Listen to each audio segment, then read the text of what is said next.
So hey guys, welcome back to the amazing video of RTM creator. So guys, आज की इस वीडियो में हम लोग कुछ इस तरह का मैस्कॉट लोगो क्रिएट करना सीखेंगे, जो कि एक बेसिकली फ्री फायर का मैंने क्रिएट किया, लेकिन आप इसको स्टेप्स को फॉलो करते हुए बीजीएमआई या फिर पबजी का भी बना सकते हो। सो गाइस, अगर वीडियो अच्छा लगेगा तो वीडियो को लाइक भी कर देना, और मटेरियल का लिंक आपको डिस्क्रिप्शन में मिल जाएगा, तो डिस्क्रिप्शन को मस्ट चेकआउट करना। So guys, without any further ado, let's get into the video.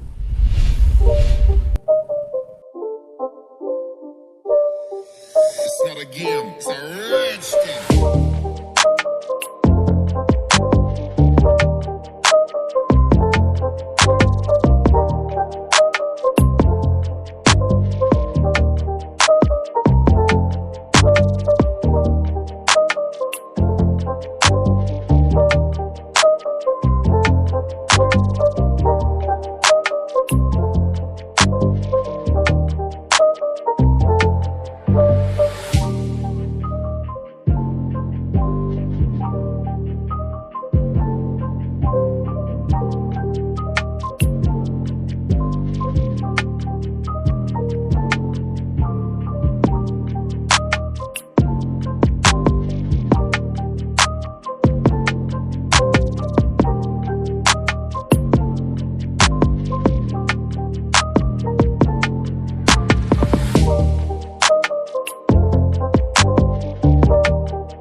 It's not a game, it's a rich thing.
not a game, it's a rich thing.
It's not a game, it's a rich thing.